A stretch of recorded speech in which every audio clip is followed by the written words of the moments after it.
Dans une semaine, le sommet de la connaissance de soi te donne rendez-vous. Voici quelques courts extraits pour découvrir ces 14 spécialistes de la connaissance de soi. Qu'est-ce que j'ai fait de ce qu'on a bien voulu faire de moi? C'est qu'en gros, on sait qu'on est influencé quand on est enfant par nos parents, par nos enseignants, par nos amis. On a grandi en tout cas avec des influences. Et ces influences-là, elles ne nous appartiennent pas. C'est des idées qu'on nous a mis dans la tête ou dans le cœur. Et nous, on les a achetées. On a acheté en tout cas une idée et on a grandi avec. Et quand tu te poses la question de qu'est-ce que j'ai fait de ce qu'on a bien voulu faire de moi, c'est savoir, OK, ce truc-là, là, est-ce que j'essaie de le garder ou est-ce que je fais le tri? Ce truc-là, là, avec lequel je résiste, pourquoi je résiste? Parce que j'achète un truc, peut-être, depuis trop longtemps, que j'ai plus envie d'acheter aujourd'hui. J'aime bien cette interaction, c'est-à-dire que je dis qui c'est qui peut expliquer? Si après ils peuvent pas expliquer, j'explique. Mais qui c'est qui l'a compris le concept et qui peut l'expliquer? Et je me suis retrouvée avec un enfant qui avait 8 ans et demi ou 9 ans, qui expliquait aux universitaires pourquoi ça fonctionnait, comment ça fonctionnait et comment on le mettait en place. Et ça, c'est extrêmement... C'est génial, c'est extraordinaire. Justement ça, la connaissance de soi, c'est aussi observer, identifier, remarquer ces changements, ces évolutions qui se font à l'intérieur de nous et qui font que la Bélie et le Nico qui sont là aujourd'hui, c'est pas les mêmes que ceux qui avaient 20 ans. Et leur aspiration, leur désir, leur, euh, leur façon d'être n'est pas la même, et les aspirations encore moins. Je crois que réussir à se dire tout ne mérite pas action ou réaction et qu'on n'est pas tout le temps obligé d'être dans l'action, ça aide beaucoup et c'est même une discipline opposée où avant on disait qu'il fallait se discipliner pour s'occuper, maintenant il faut se discipliner pour ne pas être tout le temps dans l'action. Il y a des gens qui viennent en coaching qui disent oui, en fait, je cherche une meilleure version de moi-même.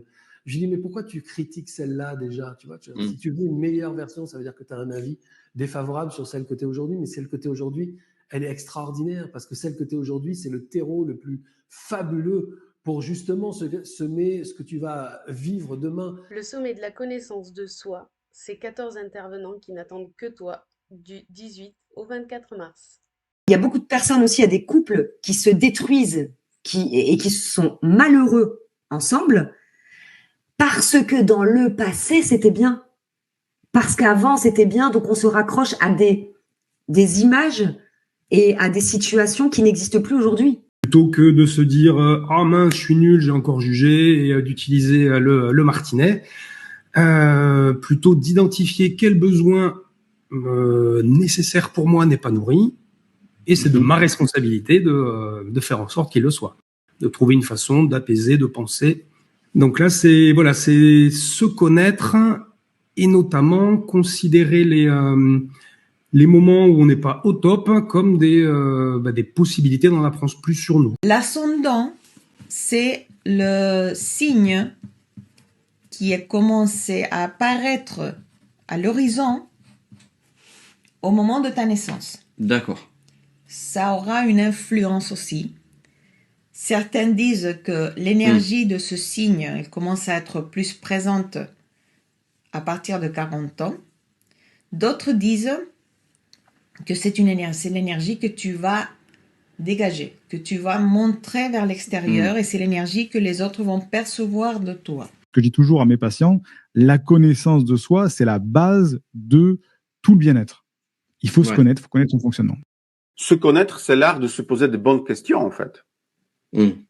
C'est l'art de se poser de bonnes questions et se questionner régulièrement. C'est comme si le développement personnel, il nous poussait à ne vouloir accepter de nous que notre zone lumineuse. Je trouve en fait intéressant en fait d'apprendre à aimer toute la globalité, y compris le petit yaya qui a besoin d'être aimé, tout ça, parce que le fait de l'exprimer, c'est comme si ça décristallisait un truc, c'est comme si ça lui donnait moins de force, c'est comme si ça le dédramatisait. Ce qui veut dire en d'autres termes qu'un guide d'un jour n'est pas un guide de toujours. Et que certains guides sont nécessaires, indispensables à un certain moment de notre chemin et qu'ils passeront, qu'ils laisseront, qu'ils donneront le relais à d'autres guides. Donc ça peut être une discipline comme l'énéagramme qui donnera le relais à une autre discipline qui est par exemple la spirale dynamique ou autre. Quand tu fais des maths pour des maths et qu'on te dit pas pourquoi dans la vie ça va te servir ou pourquoi tu fais du français et on te l'explique pas. En fait, je donne toujours le pourquoi. Parce que ça, c'est pareil, c'est toujours la même chose. Hein. C'est moi, quand j'étais petite, que je demandais pourquoi, souvent on me répondait par un comment. Tout le monde se contrôle, tout le monde a un visage social. Tu sais, on essaie d'avoir un visage au boulot, un visage avec ses enfants, un visage avec son mec, avec sa femme. Et moi, j'ai pris le parti d'être le même tout le temps. Nous percevons une toute petite partie de la réalité, mais vraiment minuscule. Dans la réalité, il y a tellement plus que ce que nous pouvons percevoir. Et en fait, c'est grâce à cette intuition qui est subtile qu'on obtient des informations. Et ben, quand on utilise ce sixième sens, j'ai envie de dire, et quand on calme notre mental, on arrive à se connecter à ce que j'appelle le grand soi, c'est-à-dire cette authenticité, cette personnalité authentique qui nous guide et qui est venue ici avec un sens. Comment fait-on pour écouter ses émotions? C'est une bonne question. C'est d'abord apprendre à créer du contact avec soi, apprendre à être bien avec soi, savoir être seul avec soi, non pas pour s'isoler, mais pour se connecter tout simplement à soi. Dans le développement personnel, on a tendance à aller chercher des réponses à l'extérieur. On a tendance surtout à aller chercher des gourous. On a tendance à aller chercher des immersions, tu vois, plein de trucs mais qui sont à l'extérieur.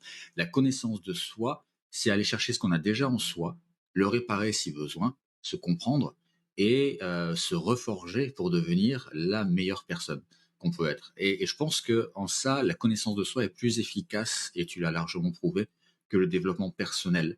Et je dirais aussi qu'il y a moins de risques de dérive. 14 intervenants qui n'attendent que toi. Le sommet de la connaissance du 18 au 24 mars.